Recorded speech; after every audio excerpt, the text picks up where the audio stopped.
Purchase all tracks today.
creating this community. So I definitely need Keep it sparks. secret May 1st. I So definitely need I'm parts. We super there. I excited. really think that that's what make us a unique group of people as Black women. Yeah, for Period. sure. Like our own race. Hmm. Aside from being African American, just being Right. African American women because of those strengths that we have. Hmm. Like we carry so much stuff, And we don't people have to. really just don't Definitely even don't have know to. Nope.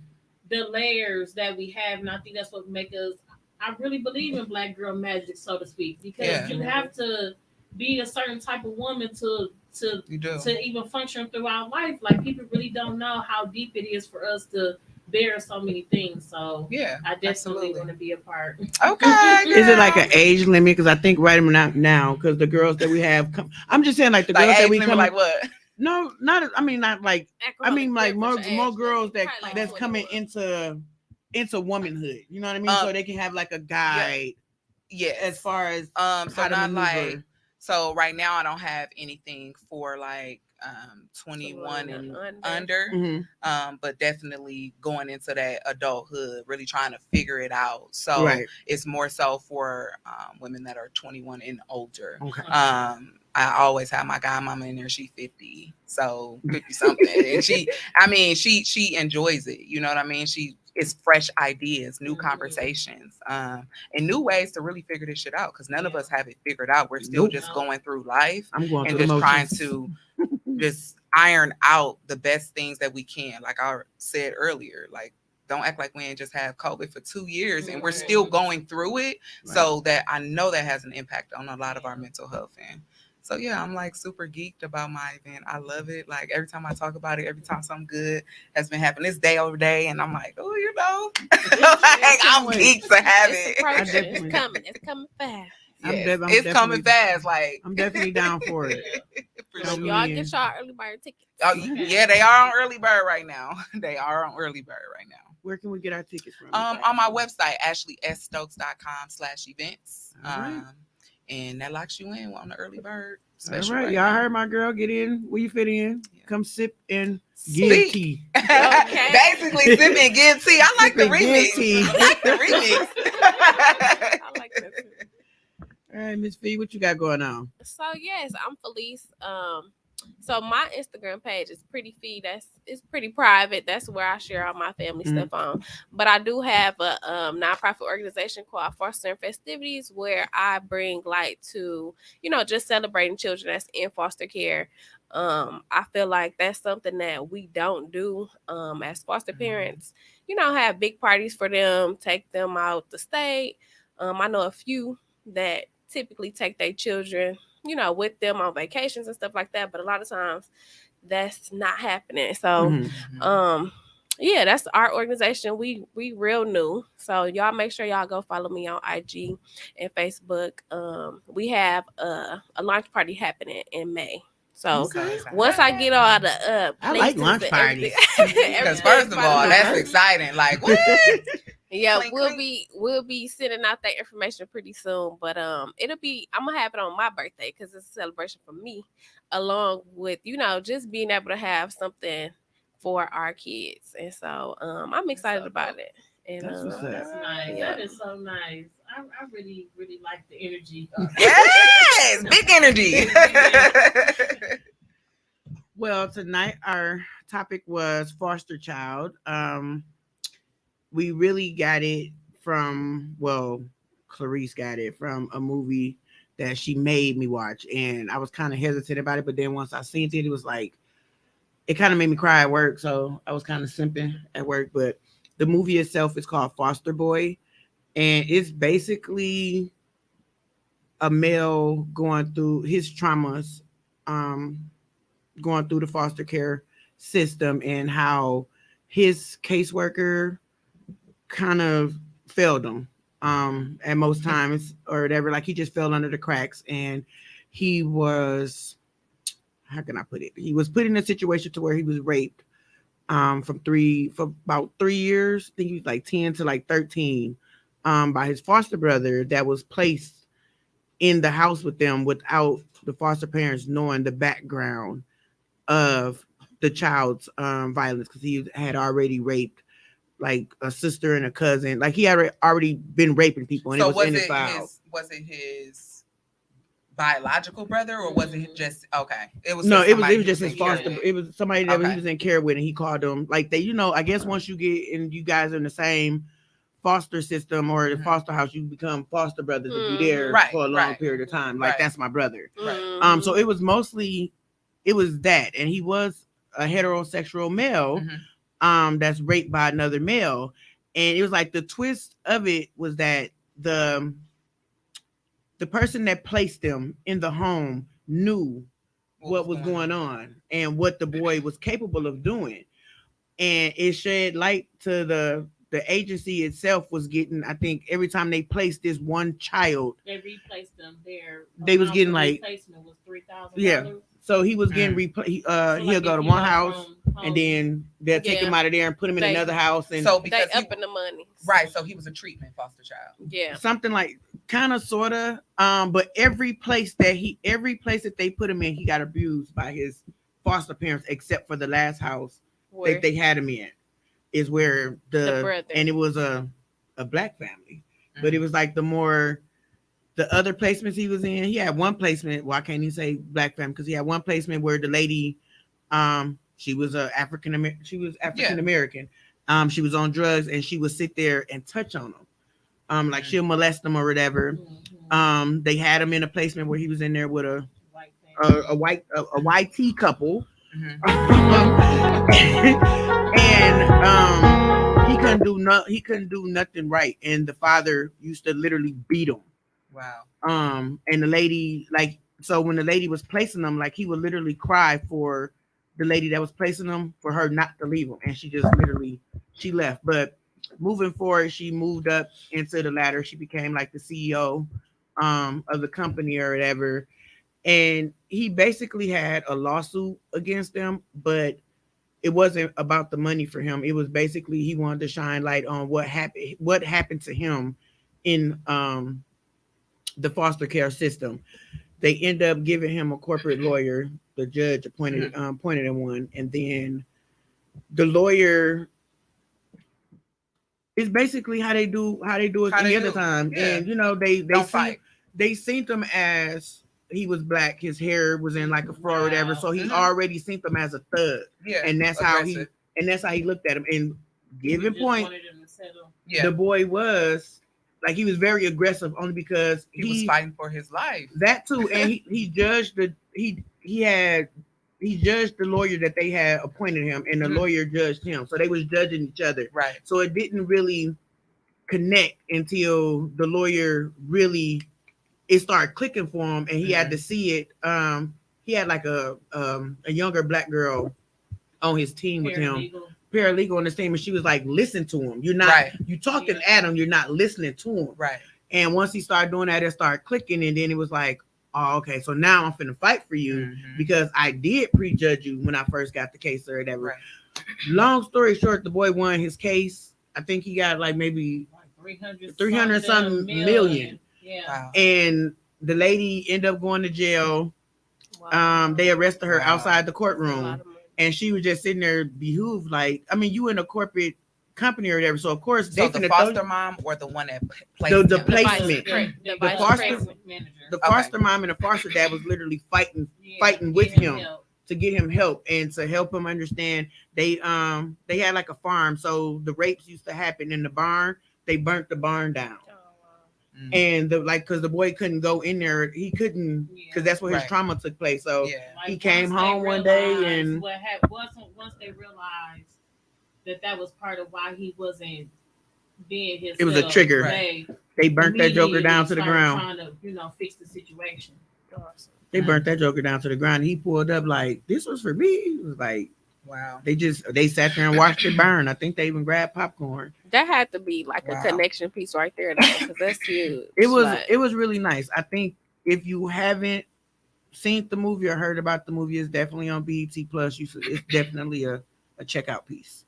To check it out. Sure if you like Antoine Fisher, you would definitely love Foster Boy. And Antoine Fisher was the bomb. So let's just point that out. I definitely felt some type of way about the movie because who's protecting our children, even if Right. they're not physically out of Right. our bodies, out of our souls, out of our spirits. Mm-hmm. You know, I always tell myself, if a child ever come to my house, I'm gonna treat them like they're my child. You know what I mean? Like, That part. I just can't see where, you know, if this system is supposed to protect those that just didn't have the parents to Mhm. protect them, why should they be bounced around and handled so carelessly? Right. You know? Mhm. I gotta think about that though. Like, my views on foster care are kind of up and down because you got some people that actually do it for the kids. You know what I Right. mean? Like they love kids and they want to do Which it for is the a very kids, and small percentage. they want to of take people, them. though. They want to take in and help as many kids as they can. Mhm. Then you have the ones that just don't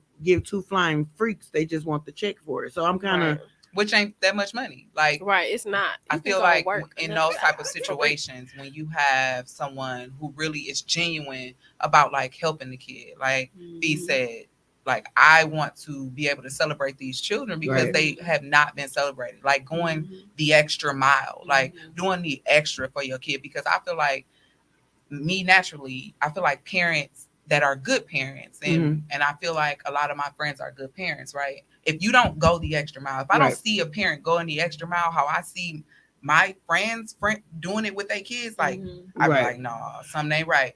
And if I see that with a foster parent, it's like you'll do the extra for your own children or your grandchildren, Right. which personally happened to me. You know what I mean? Like, so you gonna go hard for your grandkids, but you can't go hard for me. And I Yeah. see it day to day. Like, I just think that it's like this small percentage of people who don't go hard enough for All kids. all kids. Yeah. Like, it's important that you stick your neck out, because the moment that you could be the one person that That Right. can help yeah. and change this kid Yeah. life Mhm. forever. Like, it could be something that is small, whatever it is.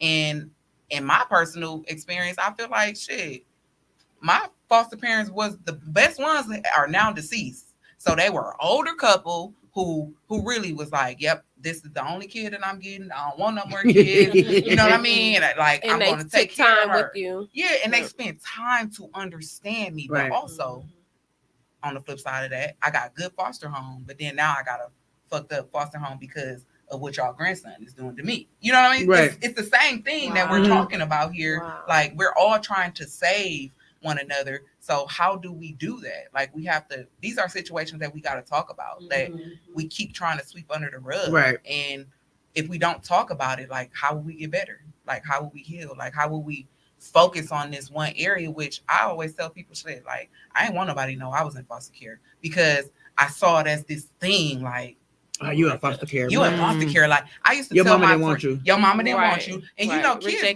Rejection. mean as They hell. Like, definitely- these Yeah, kids, no filter. the kids None. that are now, like, They I worse. would have been kicked out of school because I was already fighting.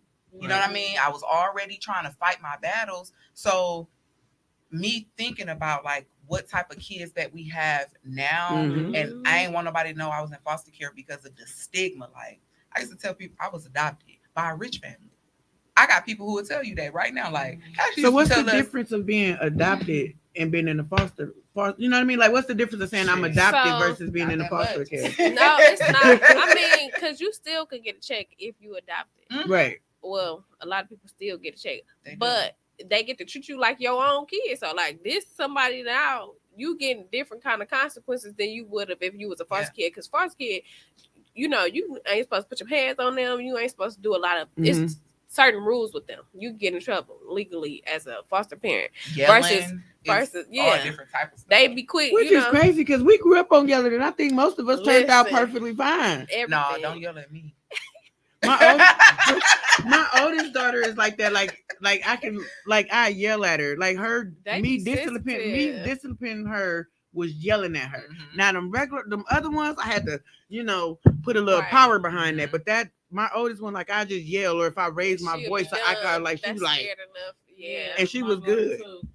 But Yeah. now My son, I kind of had to. I gotta I had to have put the- my Okay foot now. on him. Had to put my Yeah, foot on like, him. okay now. All You right. gotta give a little I, thump. I don't think there's much of a difference though. Like, No, it's not.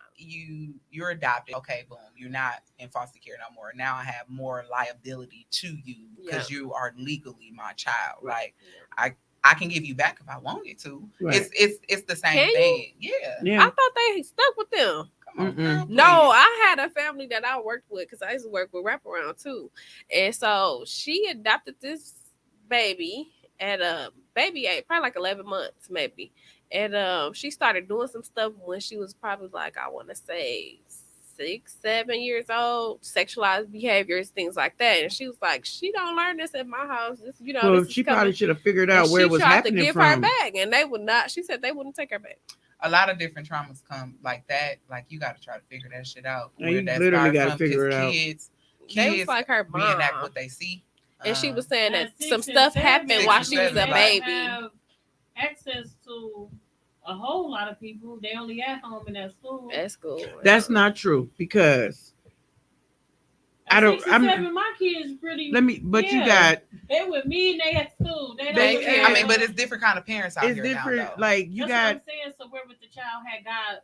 Like you The- can have kids going to I don't know. cousins' house. You got cousins. It's not always an outside person that's touching a child. It could be somebody in that Right in the that Yeah. baby square, Yeah, and now no, you I got agree. this child it could around. be Is it could be learned trauma too. That's like what at, she thought it was. A learned behavior. Yeah, it's a learned behavior. So like at 11 months, say for example, something may have happened to that child In at front of her 11 months, biological family. instead of her Right. like not to say that she remembers those things, but it's kind of like Mhm. in her DNA, like Yeah. the trauma Right. kind of Yeah. like sticks with her. That's why kids do act out. That's why kids like do certain things that they do. Right. So as much as we try to unlearn those traumas, it's something that is Can't rooted. unlearn, yeah. You Right. can't you Wow. can't At You know what I 11 mean? months, at 11 months. That's It's sick. That's crazy. And like we it's were not even like going crazy. to It's sick. this therapy called EMDR. And Oh, so gosh. like that's like a really It's intensive an therapy. intense And so therapy when trying you to go through reverse stuff. that, mindset of hers. So yeah, it was That's- deep. Yeah. Shit Once is you sick. find out like through that type of therapy, which I never did EMDR. I just had a psychologist who was always diagnosing.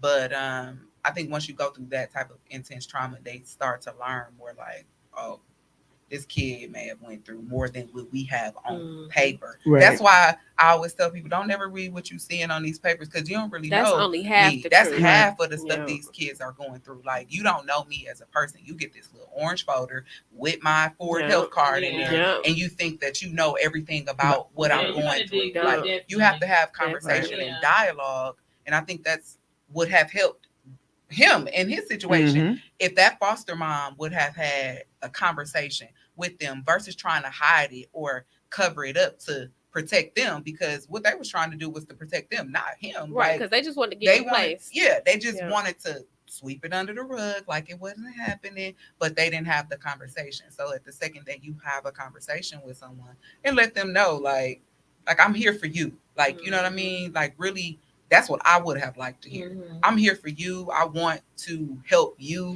Like, help me understand how I can help you. I think in the movie, that's what the parents was doing, especially the mother. Like she was really like she was mothering. Like she was not like the new age mothers that's like around my age group, but like granny, like Well, our please our don't talk about grandma, your age now. like our grandmas. Like she was really mothering. You know what I mean? So it was like I think it was more so the trauma for him. He didn't want to speak on what happened to him. Like it was hard for him to speak. Embarrassed. Right. So he rapped it out. Like he was a up and coming rapper, so he made it in lyrics. Ain't that something? And- How we and that's how he- express ourselves through That's art. how he had to express himself. Like he had maybe 3-4 notebooks, and each Yeah. notebook Ain't was that about was a different foster house Yeah. that he was in, Ain't and the that trauma that crazy? he went through at that foster care. And he literally, it hurt my feelings. Like watch it. If you real sensitive, I probably won't watch it because you Like, definitely I'm gonna sensitive, cry. but I be definitely needing want to to- watch it. Come If on now, you you know we gonna watch I'm just saying, but it's like like, I think it's gonna make you cry, and it really gets your mind to thinking like, damn, like this is really This really happening. what still happened. happened. This happening today. today, like, Yeah. though that's a movie, Right. and I feel like the shit that I've gone through and the shit that I hear now, I'd be like, whoa, like it's almost like a shock to me, because I can't believe that these things are still happening. Like, how are we allowing our kids to go through these types of things? Like, how are we not creating a conversation around trauma? Right. Like, this That's shit why is we for here. real. That's why Like, we here today. it's for real. And I think that's why I try my best to like live out loud, and I try to say, like, I try to express myself the best way I know how. It may not be the best way, like, to my point, but I'm getting that shit out some kind of way. Like you Right. said, he was writing out raps. He wrote his raps out. I was journaling. You know what I'm saying? And you may be doing something on your end. Like, let me try to figure out how I can help these kids. Like, what am I going to be able to do to help me? And see, it is crazy because I literally was at home, like just had some free time, and I was like, let me find me something to watch. But it's even crazier because I'm like, I gotta, I haven't hit that point where I found out what my role is gonna be in human services or just helping people.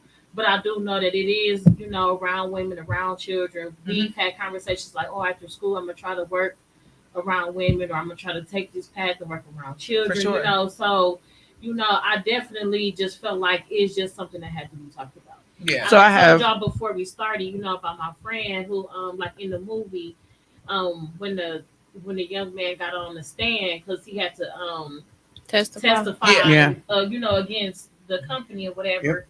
Yep. They asked him about did he have any relationships with women, and Black men suffer from so many things, and to have just your black men to be put on the spot like that. Men, egos and pride and all that type of stuff is already tested on a day-to-day, all day long. All day. You tested by your woman, you tested by your kids. I'm tested by the world. Society. I'm tapping in, baby. Law enforcement. Failed. Your job, anything you do. They already said we have black sons that they are born with 2 stripes. Yeah, right. Automatically. They black and they're male. For him to say that he couldn't never really, like, he didn't really say anything, but that lets you know right there he never really experienced a female relationship. You know what I'm saying? Because he don't know how. Like, he never had that conversation. But it's just crazy because something like that shouldn't even have been stripped from him. You know what I mean? Like, it was just crazy. So to touch back on the person I know, it was like identical to his situation. Like I told y'all before we started on here. He went through like almost identical, and his life has just never been his own ever since. Right. And it took for us to know each other for about a good 5 or 6 years for him to even tell me that part of it. And then he experienced because he felt safe. Right. And then he experienced something else, like maybe the next 5 to 6 years after that. And after that, his mind just never went back. Everything after that was just like, I'm whoever do anything to me, I'm there. So it's just crazy. He one of them. I'm gonna get the gutter before the gutter get me. Yeah, but and sometimes that's a trauma response, though, right? We're trying so hard to protect ourselves because we've never been protected, and in those type of situations, like, we have to really try to figure it out and talk about it. Like, I don't, whatever your form of way is to talk. It could be journaling, it could be walking, it could be exercise. Like, you really have to find an outlet to get it out, because if you're ever in that type of situation, like, we don't really know what we're going to do. We don't know what we're capable of in a root of trauma until we do it. Like, so we all know our temperament levels. And for me, hell, I know I go off the charts when I'm upset. Like, it's like, what you trying to do to me? Like, what you trying to do to me? How? Like, and I'm always fight or flight mode. Like, okay, so what we finna do? Like, I get automatically in go mode, and it's like, I'm a tourist. So once I start touristing, you better back up. Like, you do not need to be going that hard on how you going that hard on people. But that first trauma just always any it takes you there. After that first trauma just take you right back to the so for like my friend, it just everything after that. So like I said, it was like a snowball effect. Absolutely. So when he went through his last situation, which was huge, it just took him, and after that, it's just been, and I just think about him all the time because it's just. Do you write him letters? No. Don't get the line. Tasha on something. Don't get the line. Tasha on something else. Okay, but I do got a question though. So who do we fault? Because we got a lot of kids that are being placed in foster care, taken from the parents, but then you got the system. Which part of the system though? Because you got all of it. The caseworkers, they throwing all these kids on the caseworkers. From the judges to the guardian ad litem to the psychologists to the therapists to the counselors to the social workers. Like everybody get it. Y'all, you know that's the whole chain. So I just went through the whole thing all the way down to the fucking foster parents. Because you know why? Why? It's about the money. It's about the money. It's in that situation, I don't know what his was more so about, but I think it was more about maybe like status because they knew that they were going to get kids for a certain amount of money. And treatment foster kids, you get a little more than you would with the. You know what I'm saying? So I don't know what it is right now. Maybe $300-$400 for a normal kid a month. I don't know what it is, but you get a treatment foster kid. I get treatment foster kid. Right. So there you definitely get a little more jelly if you get a treatment foster kid. And what that mean is, okay, I'm gonna get this foster kid. They have a psychologist, they got a therapist, they got a counselor, they got extra something now, and they take medication. Or they don't and need it. And, or might not even know, like sometimes the kids I've had, some of them have come to my house with the behaviors. I didn't want to put them on medication. I'm like, they kids, let me see if they're going to grow out of this, because it's about placing them in the right environment so that you can see if they can have some changed behavior. But a lot of times, that behavior don't change. They going to school, they fighting all the time, you know what I'm saying? And so a lot of times that needs some medicine to help, just to calm them down. But I be like, I don't be for it, but you sound like my daughter. She is not for medication, and I got a 13. Well, she's 14 now, and baby is off the rip. Yeah, but she off the radar. I think sometimes in certain situations, and I'm saying this with a very small percentage, like in certain situations, medications would be necessary. Yeah, but I had to literally in the majority. Hell no. I had to tell her because like one of my out of 7, 2 of them was on medication. But when we started it, I had to let them know like once you first start any type of medication, it's gonna take a while before your body gets at least used to it. So she was like, "Well, nah, I'm like, sometimes medication is needed. You need the medication." I'm like, "What do you think you got so many schizos for? Like, if they don't go get on their medication, they going off the rip. You know what I mean? And then now you put them in a situation to where, they getting killed by cops. Like they doing something out of their normal if they was on their medication. Yeah. So I just had to break it. Like, her dad and they was just like, "Nah, don't put her on medication." Let me tell y'all not getting calls while like I'm at school trying to further myself or at work somewhere, and I'm getting phone calls. So now I got to get up out of there so I can go see. I ain't got time to do all that, and it's like it's a repeat. So then I'm like, my oldest daughter can't. She's not my oldest. Well, I got a daughter. She's 20. So we had to sit. We had like a little powwow because she like an intervention. It wasn't more so. It was more so. I think it was more so like a family meeting because she tried to commit suicide. She did like an overdose, and I'm like, I don't know what you was going through that triggered you to do that. So we had like a family meeting, and the shit she told me behooved me. Wow. Yeah. You understand me? And it went all the way back to when she was younger. Wow. And I'm like, where was I at? And she told me, she was like, "Mama, you was always at work." She was like, and I'm like, she was like, you was trying to make sure we was straight. So I can't fault you on that. And that's what I was saying with you. Like, I put my kids in care of somebody that should have been their protector. And their protector wasn't protecting them. You see what I'm saying? So now she lived in her trauma for the past 20 years around the same motherfuckers that hurt her. So now it's just like, so now I'm like, God, fuck it, damn it. What do I do with this now? So then I had to, as she explaining it to me, so now I'm going down the line. Mind you, I got 6 girls and 1 boy. Heavy. So now I'm like, you got something like, don't take the Band-Aid off. Like rip it off and just give me give me everything at once. So from her behavior, my daughter, that behavior and the behavior that I'm getting from my 14-year-old. So now in my head, I'm like, okay, did somebody do something to you?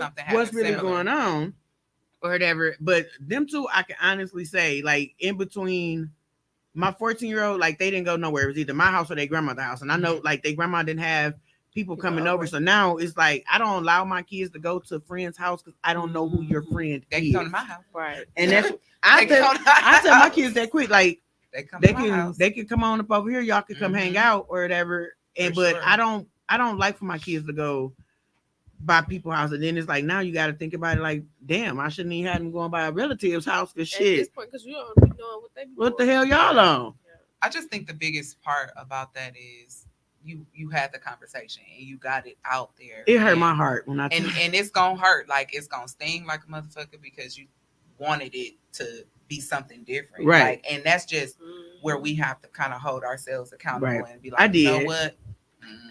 And they had this. I understand. They had a pep talk with me and that's at first because it was like I do get defensive. Like I get defensive because I feel like because rightfully so. I should have saved it. I'm your mother, so it's like any and everything that I do it. I did it for y'all, and I like my kids. I always tell them like it's us against the world. You know what I mean? It's always gonna be us. It ain't nobody. It's us. So I just feel bad. Like I don't think that a lot of times we as women, we're going to blame ourselves. This is why I always say like we reverted back to us and what we're trying to really do, and really because we're all trying to figure this shit out. And at the same time, the fact that your children were willing to have the conversation with you, that's the breakthrough right there. Right. Like they came to you and now they're more receptive to like, okay, I understand that you had to work, but here's what was happening to me while you were at work. Right. You know what I mean? And not really putting it on yourself, but like really putting it into perspective about how much that presence of a mother is needed. Right. It's needed, but at the same time, it's like, okay, I'm really, like you said, you going to school right now or whatever it is that you're doing. You're trying to do for the betterment of yourself, so that you're able to give your kids this example of like, look, I'm doing this for y'all. Like, and at some point, like, no, I'm doing this shit for me. Right. You know what I mean? Like, it's for the both. You know what I mean? Everybody's gonna benefit. Everybody's gonna benefit from it, but like at some point, we just got to be like, shit, I'm doing it for me, and really trying to understand where your daughter is coming from, and really get her some therapy. Like, we went into holding it. We went into start her therapy and everything. Like, cause I got my 14-year-old in therapy, so she went with us one day, and I'm like, maybe you should go in there, set you up appointment so you can have some, like, our family talks are good. I don't have like. Do you have like a family meeting? Like every week? It's almost like it's like they be at the house or whatever, and we just like I said, it's like a girl. It's like a girls because like I said, it's more girls, so it's just like a girls thing, and we just sit there. We talk. Make it a thing, like, and that's what my oldest daughter was. That's what my older daughter was saying. To have every week, we're going to have our family meeting, right? And then now everybody is being seen, everybody is being heard, right? Like, without like, okay, we're gonna lay it out. If I say one bad word, Mom, don't excuse me because I gotta get this shit out right now. I want to know what's crazy. Right? Somebody can put some money up in here. Right. For every curse word, put a quarter in there. And like it's kind of crazy to me because my kids will not. Even my oldest daughter is 24. She would not cuss in front of me. You keep going higher and higher in age, and I'm about to ask you. I promise you. Let me tell you. I have 7 kids. My oldest is 24. Okay. My son is 21. I have a 19-year-old. I have a daughter that's going to turn 17, 14, 12, and 5. Right. 40. Okay, yeah. You don't look like you got 2 kids. Girl, I'm FTK all day though. Okay. FTK all fuck them kids. Like, I am FTK all day. You but gotta have them days. For real. It's more so like because now my time is like I don't work as much, so I'm more so. You're paying attention. I'm more so at home now. Like it did, like I said, the baby 5. She get away with fucking bloody murder. Like I don't yell at her. She don't get whooping. I'm like, bro, I'm fucking tired. Like, did you not see who came before you? Like, bro, I'm tired. And so my oldest daughter be like, hit her with the microwave like you did. You sitting there like, bro, ain't nobody hit y'all with no microwave. You know what I mean? Like, look, I was still learning how to parent. Don't play with me. Girl, and my son like, you got McDonald's money for the grandkids? I sure do. We going to McDonald's. We do. I ain't having for you motherfuckers. So I was gonna make a sandwich, but them grandkids, baby, we going to McDonald's. I think that's good though that you are able to have talks. Like that's the most rewarding thing that a I, parent could do. yeah, and it feels Is better now. really having dialogue. Like everything really stems around having conversation. Like getting to know your things really kids. get better if we talk. Right. Like, okay, I don't like the parents that, that are trying to scare their kids into not talking, because what And if they that's want to come to you and be like, and that's the crazy I part got something to because share. it's like I'm an open book with my Mhm. kids. You know, like I said, me and my oldest daughter, we went through the trenches together. I had her at 15, so we was through the trenches.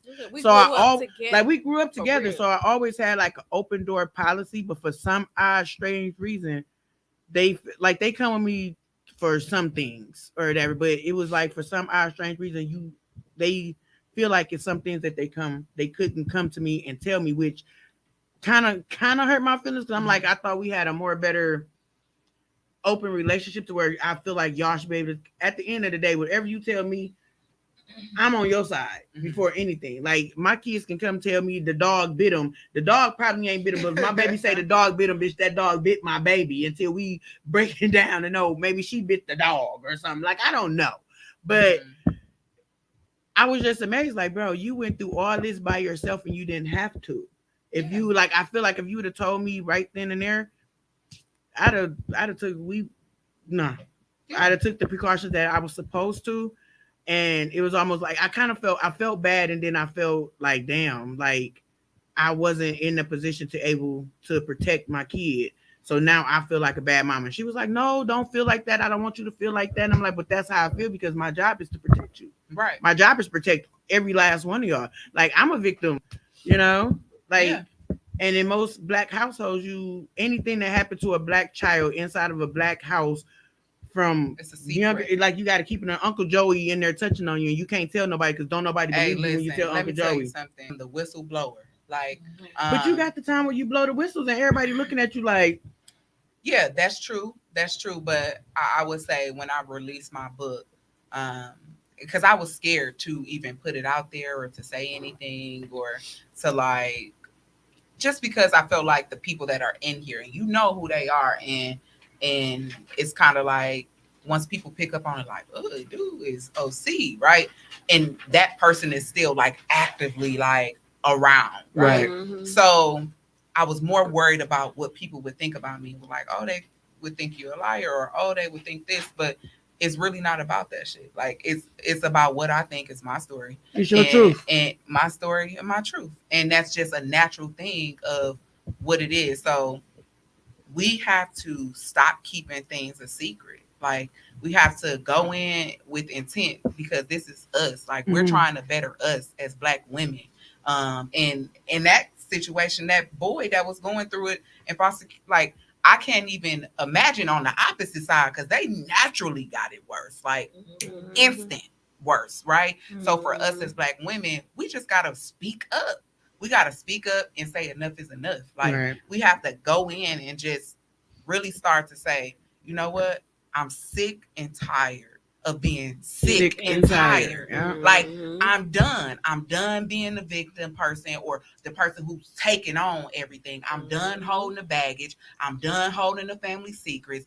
I'm done. Like at what point do we say we're done so we can get our breakthrough? Like we got to be like enough is enough. Like I'm sick and tired of just being sick and tired, and I'm about to blow the whistle on everybody. That's why we begin to feel bad when things happen to us. Like we don't say nothing. We don't say nothing. It's like we going through enough over here, and now we gotta clean it up in front of the cameras or whatever. So at we shouldn't have to do that. So at what point did you have a breakthrough? Just like in your life, just experience in foster care, like what made you just be like 21? When I was 21, you said suicide, so I can relate to your daughter. I'm a depression and suicide survivor, and not that I don't have depressive episodes because I'm a human being. And I say survivor because like I really was in a dark cave. Like, I mean, the cave was just so dark. Like I didn't see light at all. And I was just like, I was writing my journal one day and I had thought back to like my foster parents, the Copelands. Those were my only foster parents that was the best out of over 25 plus foster homes. We've been in 25 over plus, like over that I could remember. And I'm like, you know what, like I'm tired of this shit. Like I'm tired of going through the depressive episodes. I'm tired of trying to get somebody to save me. And the person that I wanted to save me was my mom. Like I wanted her to save me. Like, okay, you said you feel like you the protector. You naturally a protector because you got kids. I don't know if you have any children, but it's like as mothers, I mean, I can't see myself having a kid and not being like, this is mine. Yeah. Like if you do mama anything, bear mode. Like I'm going ape shit, right? So I was just tired of looking for somebody to save me. Like, stay gone, come, like, okay. Right. So you just decided to save yourself, and I decided to save myself. So I was just like, okay, you know what? Like I'm gonna go hard for me, and then I created this fuck everybody type of movement. Like, but I didn't have to do that either because if I had the friends that I have now, if I had those friends then that are supportive or the people, because my friends are like my family. So I talk about them more so than my biological family because I'm closer to them, right? So I think that if I had the people in my life that I have now, then like I would have been a much better person than I am today. But I think I'm great as fuck now. But I just think that the situation would have been much more tolerable. Right. You know what I mean? Like I'm not going through this alone. And that's why I do Sip and Speak. Like, cause I was tired of going through shit alone. Like I really was like, damn, ain't nobody out here like me. Like really like ain't nobody going through depression. Ain't nobody taking medication. Ain't nobody like really just tired of living through their trauma on their own. Right. You know, like, I think and that's what it is. I think until you actually say that to somebody, because that's how I discovered so many things about myself or other people. Because I could just be having a bad day. I might be sitting with you at the table like, girl, I don't even know you, but this is what I'm going through. Yes. And you never know that one person. That one person who listens. That's how I became a mental health counselor. I really didn't want to do mental health counseling at all because it's like, you know, we all go through our own stuff, right? So I was more so like meeting people while I was in high school on bus stops and stuff. People be telling me their whole life stories. And I was just like, you're a natural listener. You sound like my sister because I call her friendly. Every time I turn around, like she'll pull up. Anybody talks to me, I'm talking back. I'm introducing them. I'm like somebody cousin down south in Mississippi. But you know them Southern people be having that soul like. So I got a question, Ashley. Did you ever link back up with your biological mother? I actually, let me tell y'all, this is the crazy story. So when I tell y'all this, y'all might be blown the fuck away. Blow me away. I've always known what my mother was. Really? She was always there. It's just unfortunate that, you know, she had me at 17 and then she had my sister at 18. So she was just young and just running the street. So it was more so abandonment. So I've always knew where she was. I'm originally from Chicago. So my family is there. The majority of my family is there. How you get to Milwaukee? Going back and forth. Back and forth. She was going, okay. You know what I mean? And she. So was it just you that ended up in foster care, or was it you and your sister? Me, all three of us. Because see, I only asked because I have a sister and she has 10 kids. Her oldest son ended up in foster care, and only because like she was a young mother or whatever, and she was still doing wild out and crazy shit. So the state, she was already property of the state when she was pregnant with him and she had him. I hate that. So which made the baby property of the state because she was property of the state, and then she decided to run from the place that she was at. So they took her. They took her son from her, and it was like she was, I think my sister was maybe like 15, 16. So she didn't really know how to fight to get them back. Right, because the system works against us. That's the whole point. So if, and no disrespect to your job, but if I could tear the system down, I would. Because why? Y'all didn't do nothing for me. Like y'all didn't do nothing to help my mom get to a place. But you know what? Like now a temporary situation. A temporary that's what it's supposed to be. That's what foster supposed to be care connecting is. them back to their family. That's the meaning of foster care. But temporary. But like, they don't. Placement. They don't. And they don't help I always build see kids that once back. they not to cut you off, but once they become foster, they want their mom. They never see their parents again because it's all it's these designed different to break us loopholes up. that the biological parents have to go through, and then that's when they get taken away because they like, oh, you gotta go to this parenting class, and the parent don't show up or they come late. Oh, you came too late, so now they feel embarrassed, they feel ashamed, whatever they're feeling in that moment. Ain't nobody trying to really help y'all. Like, and that's keeping me from my kids. I'm sorry, but you tell you though, they be having stuff, life issues, and real life issues. Nothing on earth. But stuff happens though, and life happens. Like she missed. I won't say missed. She was late for mind you, she was late for visitations, and then she was going to like the meetings or whatever. Like she was doing what she was doing, but she might have made it there maybe like 5-10 minutes late. So they held that against her. But the only reason why I brought that up is because like now we had to wait till he turned 18 to find out where he was at and for them to open up his records for her. She found them after like she been looking for him, like she always talked about him. Or whatever, like she made sure everybody know, like she has an older son. Did they change his name or anything? No, his name the same. So he has resentment towards her because he like, well, I'm the oldest and you don't have me, but you had 9 kids after me. And once she found them, I just told her like, okay, well, give him space because he doesn't know you, so give him space or whatever. But she was like pushing herself. She was pushing. Felt bad. She did feel bad, but then I'm like, you have to look at it from his point of view too. Like you did have 10 kids, and you literally had 9 kids that stayed with you under him. And his feelings is, well, why you didn't do the same what you did for them for me? Yeah, I'm like, so you have to give him some space. But when I say like he holds resentment towards her. Like, because I had my daughter at 16, what do you really if I don't know about taking care of myself, what do you really know about? You know what I'm saying? But you wasn't already.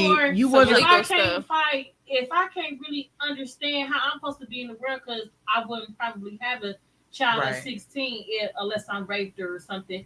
What do I know about fighting for my kids? You know what I'm saying? Like, it's so many things that Black people don't have access to. You know what I'm saying? Like, if you know that this girl is underage, you know that her child is being taken from her. Yeah, she really ain't have no voice. She didn't have nobody that was voicing for her. Exactly. Right. So who's really going to fight for it? You know what I'm saying? Like, who's really in her corner to help change the situation? Like, and it's just one of those things that also got to be talked about, because if a child has a child, they're both still children. That means that somebody got to be the adult and still, you know what I'm saying, care for them. I feel like if he ever came to a place, I'm not even saying even forgive. Well, you got to forgive. You never should forget. Like, if you forgive, you're not forgiving for the person, you're forgiving for yourself, so you could go past.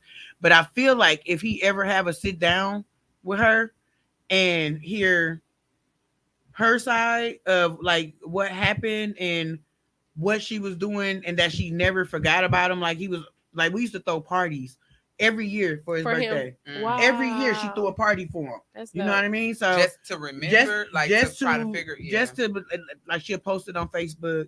Like, so she fought hard for herself, even though she didn't have an advocate.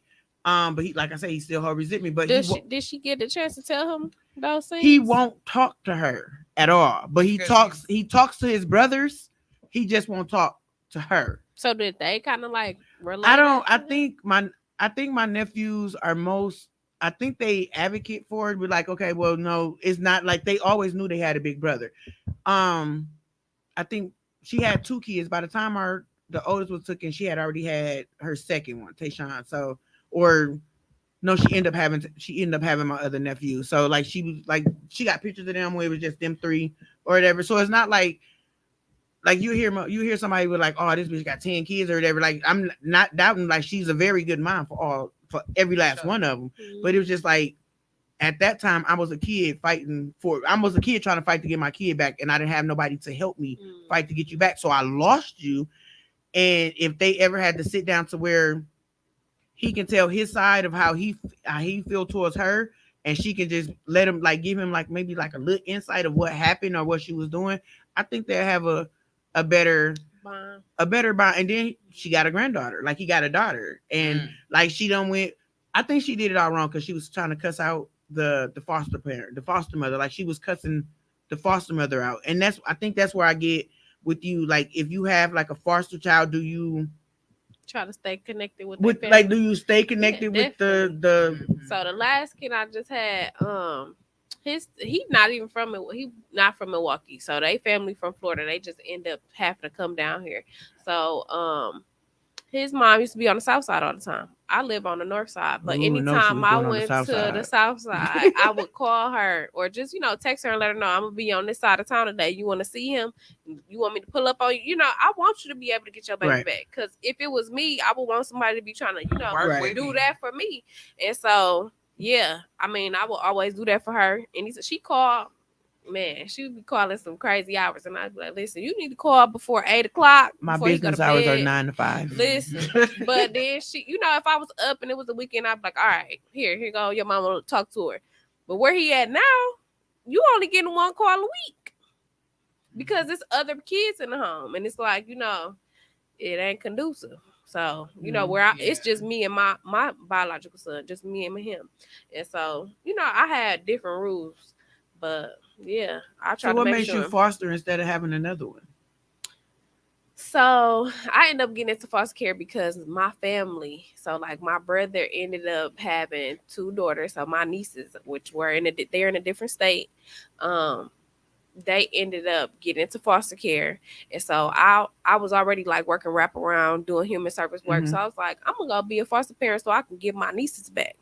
So I'm writing these people out of town. They not responding to no emails. They not, they not even paying me no attention. And I'm thinking, because I got these degrees in social work and all this stuff, they gonna come put my nieces with me. Yeah. So that was the reason for me getting into it. And then, so they, my brother was fighting, but they ended up taking his rights away, and so they're adopted out in a whole different state. And so my hopes is to, eventually link back up with them to get them back in our family. But yeah, that was my reasoning for. I hate when they snatch a whole father's. They take your rights away for anything though. It could be the smallest thing. Yeah, if you don't show up to court, okay, let's take it. You know what I mean? They don't feel like you're serious. So, Fee, did you have foster kids in your house when you had your son? My son there with me now. So he actually so he an only kid, but one of the things he's always been asking for siblings, but I'm like, I ain't gonna be out here just having babies with anybody, and I don't like people long enough to be somebody else's baby mama. So we can do, since I was already getting my foster care license, I was like, let me see how it works. And so I ended up getting some boys because I only had a 2-bedroom. And so the first boy I had, that everybody thought he was my son, but it was just the behavior. So like I wasn't used to him just because he was older, and I was like, he influencing my baby in a different type of way. Right. So it just wasn't a good fit, but I still see him to today. Like I see him, he's with a friend of mine. So like typically if they leave my house, they're still connected, so they still can come over. I act like they my little nephews or whatever. And so I see him all the time, and my family grew to love him too. But just some stuff don't be a good placement. So, but my son, he wants siblings, and so that was my whole reason for doing it too. And I'm like, well, these is your sisters and brothers, and you better claim them, and you better treat them, But a lot of them have been older, so it's been a lot of them trying to influence him. And I'm like, listen, yeah, we ain't gonna have none of that. And so, and then that too, like, I haven't had anybody have any sexualized behaviors with him or anything, but it's just, that piece of me, it'd be like, this mine. I got to make sure he good before anything. So, like, if it's some stuff going on where he don't feel comfortable because he has to share his space, then I'll be like, I got to make the best decision for me and mine. Right. Yeah. I thought about being a foster parent, but then it's like, I would never be a foster parent. I don't even like working at daycare. I thought about asking you that earlier. Oh God, I would never be a foster parent. I would be so traumatized. Like I noticed when I was working in human services, like I would want to take all the kids home. Like I wanted to fix everything, and that's naturally my thing. Like I want to help people. I want to, you know what I mean, be there for people. But nope, can't fix everything. Can't fix everything. You can't fix the system. That's what you need to do. That's what really does need to be fixed. Like I want to fix the system. Like, and if I can't fix it, burn it down. Like, not burn it down. All right, left eye. The Bureau of Milwaukee Child Welfare, DCF, trash. Like, I'm gonna tell y'all trash too. on All of every them trash, level. but they one of the better ones Which out one, of the like Bureau? the bureau out Yes. of Milwaukee. I'm gonna say Milwaukee over other Child. states. So like, I ain't gonna say. Listen, I done seen them trying to play some of our own kids, like on these farms, like you said, out here with these people. And don't know They what. don't know nothing about that. They live in the city. They've been in the city all their lives, and then you finna send them out here with some animals to do what? You know what? That was kind of fun That's though. not relatable. I gotta look. My mom, we was coming. My stepdad had family in Minnesota, so we used to go from Milwaukee to Minnesota. And one particular time, him and my mom was drinking too much, and they ended up fighting on the highway. So we get pulled over, and they took me and my sisters and them. I think it was like a temporary placement or whatever. But the lady had a farm, and we had to been there for maybe about maybe up to like 3 weeks until they was able to get us back. Until we, a matter of fact, we was in Elkhorn. I'll never forget it, and I was young as hell. But they had like this fat ass pig, buddy pig. They waking us up at 6 o'clock in the morning to milk cows and grab. I don't know that. My milk come in a jug. I don't have to pull on no cows' titty to get no milk. I'm not doing all that. My milk is already filtered. You take it in the jug and you pour it in your cereal. It's already She want us to go down there, but it was, the experience was fun because we was younger, and you see like this big fat pot belly pig, and we had to slaughter the pig, and I'm just like, bro. But what you want to do that every day?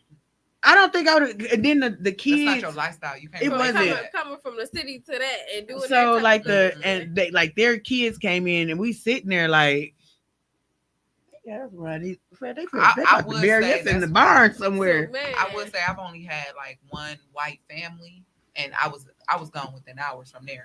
Like hours. Not hours. I was glad to see her as a kid though. She was like, but I was really a good kid. Like, I was really a good kid. And the reason why I say that is because like people used to tell me, like the people when I was younger, that's still in my life now, like I wasn't disrespectful, because I used to try to be good so people could want me. So I would portray as this cute little kid, little button. But I was them the worst ones. But I wasn't bad. I didn't act out. I never acted out. I would act out on myself. So what was you doing that they put you out? What you do? So it wasn't that I was getting put out. Like, I wouldn't talk to the families. Like, I'll go in the home and they'd be like, clean your room. And I clean my room. And they be like, this girl don't talk. I don't want her. Like, well, damn. I would rather take a mute than a kid. Right. I want the one that don't talk.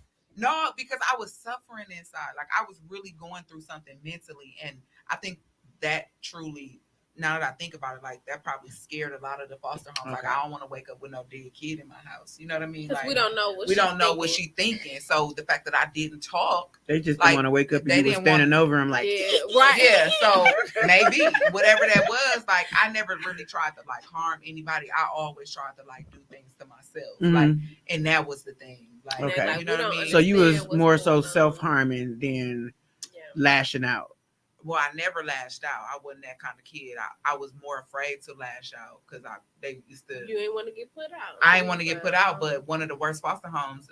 If y'all follow me on Instagram, I tell like stories on my story times on Mondays, and like the Instagram called it the crazy lady, so I'm just go with that. So the crazy lady, she was like one of those ones where, like, I had to like, I stayed with her for about 4 or 5 years maybe.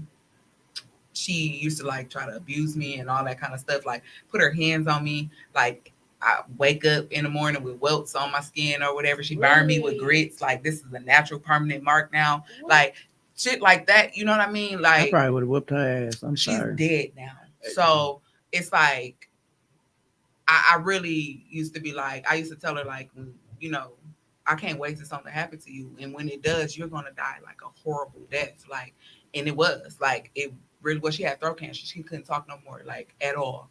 Like, so. Ooh, that's that karma. Yeah, karma, because of what you did to children. And the thing is, like, all of the pain that I endured was like, not because I wanted to go through these things. And I don't blame nobody but the system, because y'all put me in these people's homes and these are gonna be great, thinking it's gonna be all good, and I would have much rather slept with my damn mama some damn where on the bench somewhere, even though she wasn't homeless. She was never homeless. I had a great family. Like, you know, my grandmother, my great grandmother was really good. She kind of like took care of all the grandkids type of thing, because my grandma ain't shit either. You know what I mean? So it's kind of like the apple don't fall too far from the tree type of thing. And like now on the flip side of that, it's like now with my father's family, which is a complete 360, like this week's story, I talked about like how good they are, because they're so accepting of me. Like they're like, I can't wait to see you for the wedding. Like they're more like, when you coming up here? You know, your daddy wouldn't be having that. And my father is now deceased, and that was my closest parent. And unfortunately, I had him with me for 11 years of my life, and because my mom was selfish, right? So these are the things that I've endured just continuously over time. And it's like, dude, if the system would have maybe helped her, she wouldn't maybe be in this predicament. But I can't worry about this no more. Like, I'm done with that. And that was today's story. I'm done. Like, I'm done with trying to figure it out, trying to figure out if I can fix my baby sister, because she was adopted by a white family, went up north some damn where. We just found her 3 years ago. And here she is. She coming in the picture. She talking crazy to me, treat me any kind of way. Oh, hell no. Like, I love you, but I'm going to have to love you way over there. Like, because now you're impacting me. Right. You're impacting me and what I feel about myself. Like, damn, am I a good person for, like, cutting her off like that? Like, because I really want this to work. I will cut off anybody. But when it comes to my piece, I'm cutting off anybody. My family mama, members, sister, actually, brother. But I cut my grandma off if she was still living. Like in December, around my best friend's birthday, I was like, you know what, Ashley, you just gotta stop trying to save people. Like, you can't fix it. That's not your issue to fix. Right. Only person you can fix is yourself. But you know what? I've been feeling like I'll be having more of an impact on people that are not related to me. Definitely. Yeah, because I love you. It's always like that. I love you just a little bit. Not a lot, just a little bit. It's crazy. I got 2 siblings that I just can't seem to get through to. But the rest of my siblings, we all seem to have that understanding where I'm here for you, you here for me. But I got 2 that I just can't see. And it's like, but you know, but then crazy. I can meet somebody on the street and they like love me. It's weird. It's weird. And I'm just like, I would like to have that relationship with them. But you know, sometimes blood don't always make you family. It doesn't. It doesn't. I tell a lot of people, I know so many people from being in the city of Milwaukee alone. Yeah. That I call my family. Like my best friend, I can go to her house for any holiday without her being there. Your whole family. Me and my kids can go to her house without her even being there. And don't come to my house. That's literally. I don't have to. My best friend don't got to be around. I can be like, "Hey, Ma, you cook today?" I'm hungry. I'm like, come eat. Hey, Ma, can you help me with this? Can you help me with that? Like, I built so many relationships, but I definitely feel you. Yeah, it's so unfortunate. Like, we want these things to work how we want them to work, because how we see it, we envision these things for ourselves. Like, I want world. That sister, the big sister relationship with my younger siblings, but. That's why I'm grateful for my father, because he introduced me into what family is. Like, and I understand ain't no family perfect, because we all got our bullshit. But for some weird reason, and I really be trying to put 2 and 2 together sometimes, like maybe that's why my mom didn't want me to go meet him or connect with me. And that's she always used to say, like, you think that they're better than us. No, I want functional family. Like, so if they function a little bit more over here with a couple arguments, and y'all arguing every day and ain't functioning, I'm gonna take my black ass over here with a little bit of arguments because I'm not about to deal with all of the dysfunction. My life was created off of dysfunction. Right. And why do you think that I would want to keep going with that? Like, you know, like at any moment, and I'm gonna just say this because I do love my mom, and that's because that's my biological mom, and you know, I would never want anything to happen to her. But you know, at any moment when you say to your child, because when I see my parents and I see good parents around me, and you said I'm going to war for my kids. I don't give a fuck who it is. Like my kids at any point, don't make my mama mad. My kids tell you. Exactly, right. Well, I will gladly wear that orange jumpsuit for any one of mine. At any point, mugshot be like. Exactly. At any point when a mother says to her own child, this is how I know, like, you got a problem. Like, I will kill you and I'll bury you next to your father. Well, couldn't that might have been something mentally? No, I'm saying like you gone. It had to come from something as far as like from where her mother, the shit she went through with her mother. I don't know that. You know what I mean? Because it's a conversation that ain't been had. I understand, but she upholds her mom, so it can't be that motherfucker bad. You know what I mean? So I don't know. Maybe that did happen. Whatever she's going through mentally, there. I mean, from my bosom, like I'm not about to tell my child, like nothing like that. Like I wouldn't even create words. I tell my kids, I'm gonna kill them every day. But fuck y'all up. But maybe that's your way of communicating. Right, but they understand. And they know that from a different level. But about to knock y'all head between the washer and dryer. I'm never gonna say that to my kids. Like, no, and then you say you bring your dad into do that. Like I'm different. Like I'm built different, and that's why I like no. I'll take the functional family with a look. Man, definitely. My feelings was hurt to the core, like to the core of me, and I got so used to the shit. I was like, yeah, she's just crazy. Like, you just got cut her off. Like you can't keep getting hurt over that. Like it is what it is now. So being a foster child, does that affect you having children or affect I want babies. You do? I want babies. I want twins. I keep manifesting it. I want twins. I want a boy and a girl. This says I can be done. I want a boy and a girl. I do want children, and at some point, when the universe decides to go ahead and bless me with that, that's something that I want. Right now, I'm not ready for kids, but who's to say that you are ready even when you are ready? Right. I would love to have kids. You ain't ready, better get ready. I am the rich auntie though, so I feel like my need some more nieces. Yeah, absolutely. I got a nephew for you. I feel like let me slide Tato over there because she is very expensive, and I really treat them as such. Like they just, I'm just that auntie. So what's like the biggest, like if you could pick like the biggest, most impactful, meaningful lesson from experiencing foster care, what would you do differently for your kids that you feel like wasn't done for you? Communicate, talk. Yeah, talk about that line open. Leave that line of communication open for sure. Like because nobody talked to me. I think if somebody would have had a conversation with me, from house to house to house, then I think my life would have been much different growing up. But nobody cared to hear my voice, and nobody cared to show me that I mattered. And that's why I do what I do. So they basically talk at you instead of talking to you. Yeah, and everybody made decisions for me, and it's like now I'm at a point where now I'm so assertive. I'm so direct. You gonna hear me. First of all, you gonna see me when I walk through this room. You gonna feel me. I don't even gotta talk. My face gonna do it for me.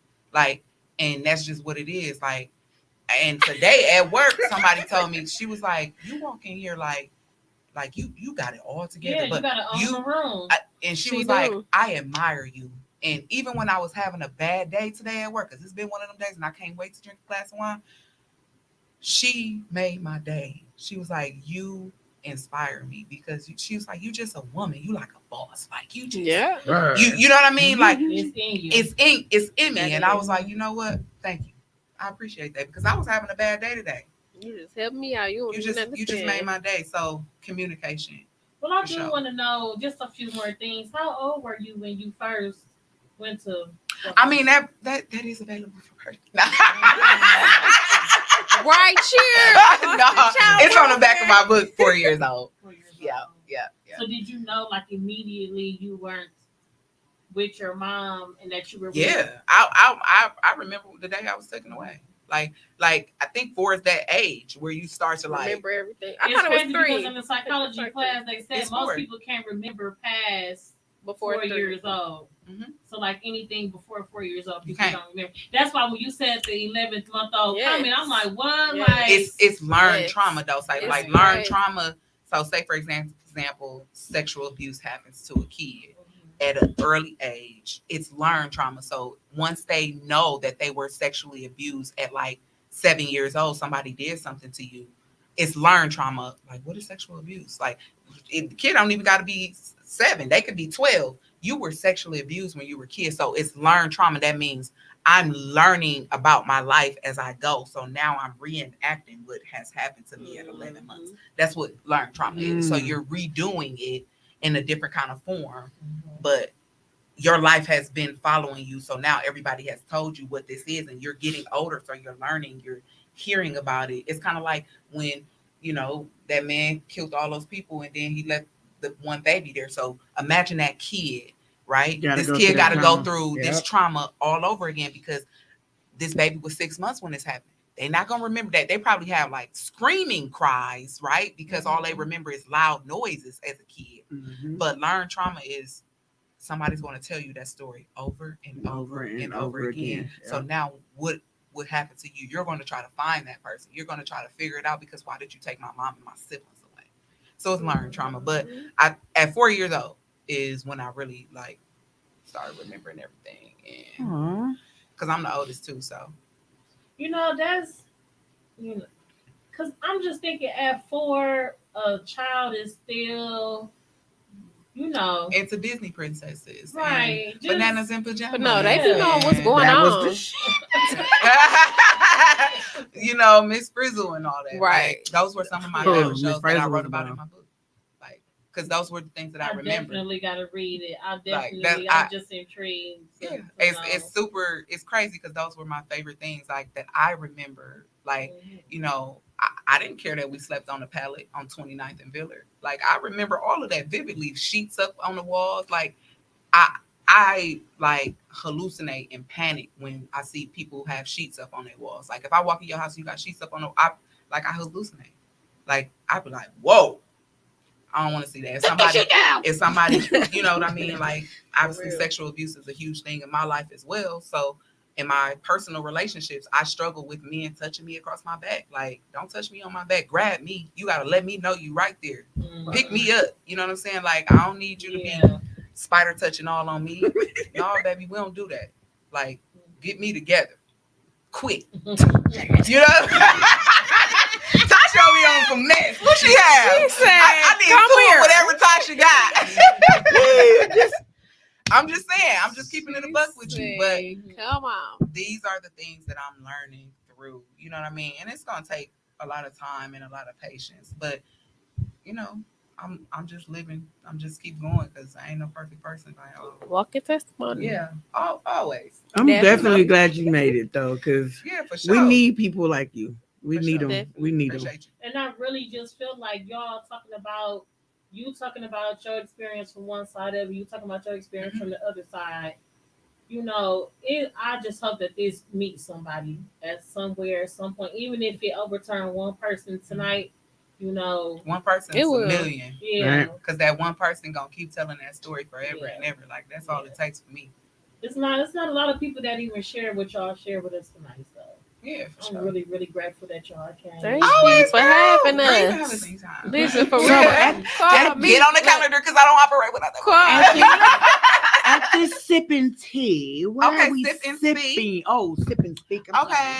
She said, what I want the tea. Okay, so sip and speak, obviously, is for Black women, created by a Black woman. Hello. But at sip and speak, cocktails. Are you like hardcore cocktails? Just bring you a little right. Just bring just in case. But there will be cocktails in place that comes inclusive with your ticket as well as the charcuterie. You get Black people, give them a little liquor. Boy, I a little more liquor card. Whole like that. Like y'all need to get hot up in there. Yeah, it's gonna be a really good time. Like it's really gonna be a day of healing, conversation, and fun. Like it's really going to be.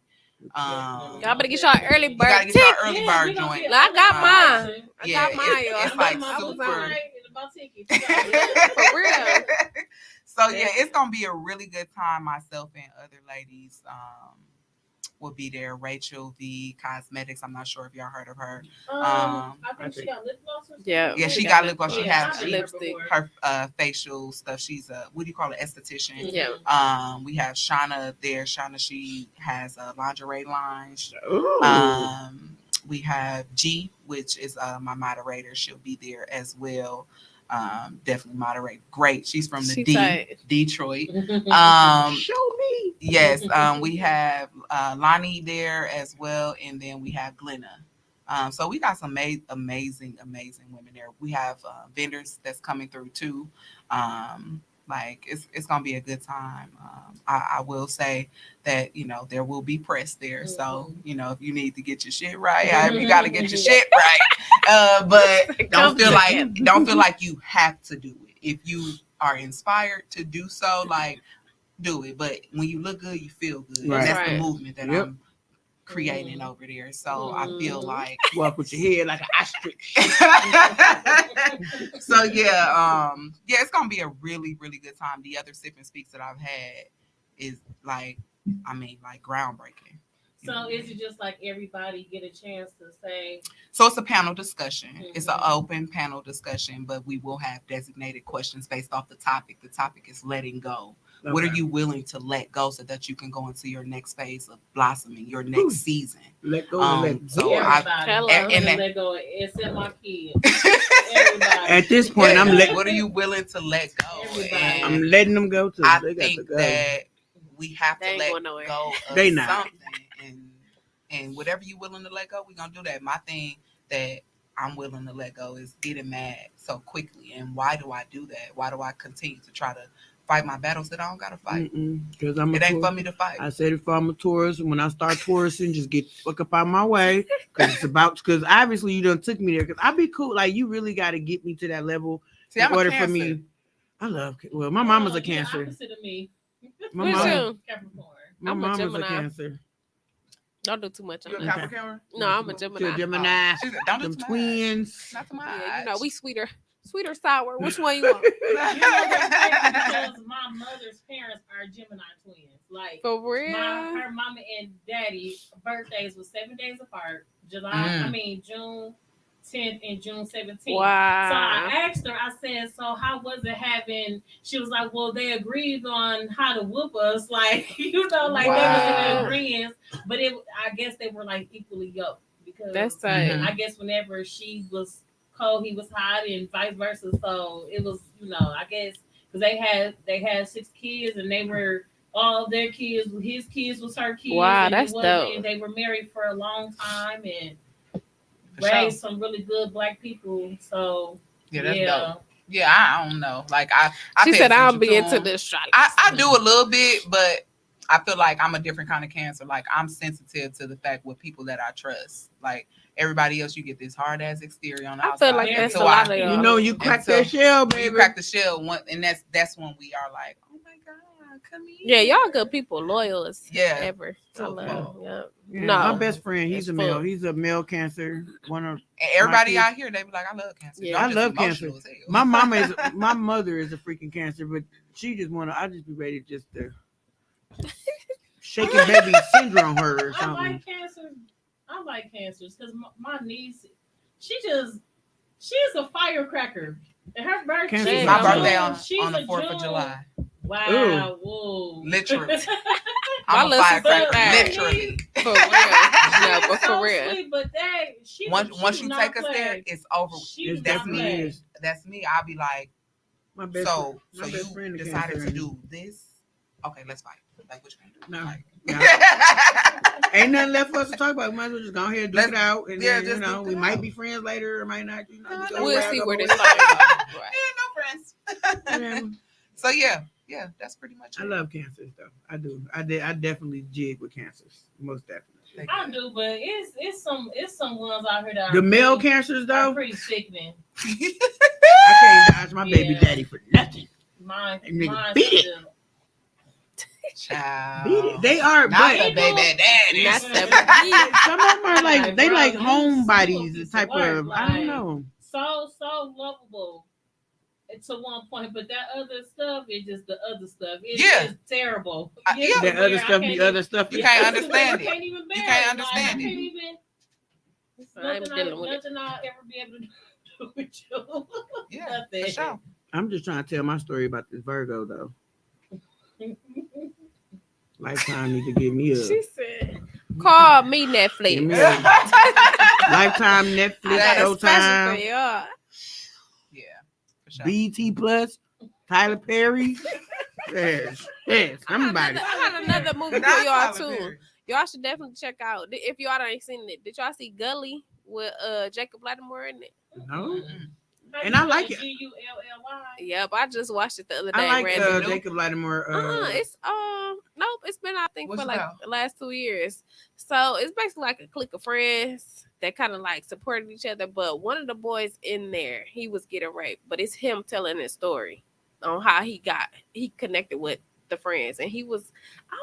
I'm kind of confused about whether or not he was stole or if he was placed in a foster home. But it's like how he's telling it.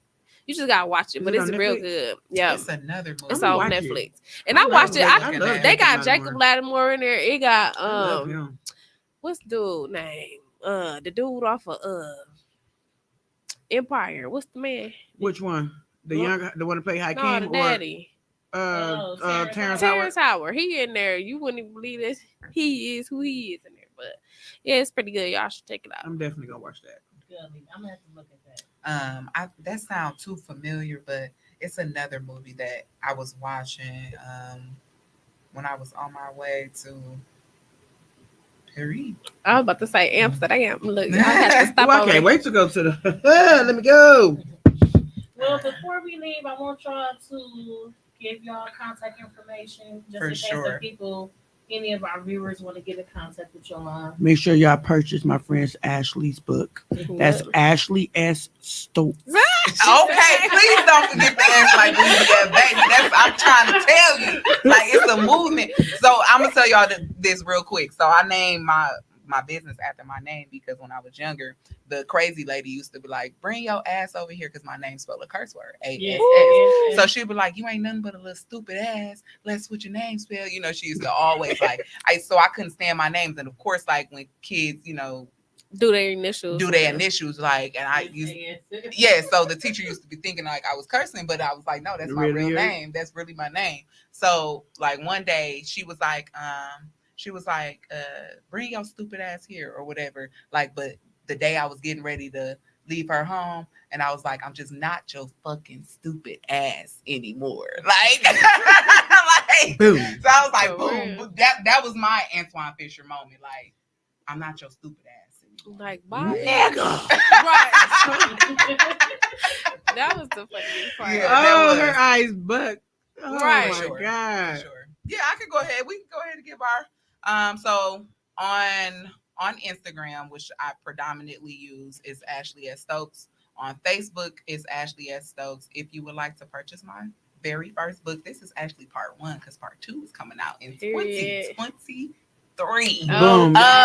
Period. So so in 2023 is part 2. So this is part 1. You can purchase my book on AshleySstokes.com. Also, for the ladies, cultivated by a Black woman for Black women, Sip and Speak is May 1st from 3 to 6 p.m. at 838 South 1st Street.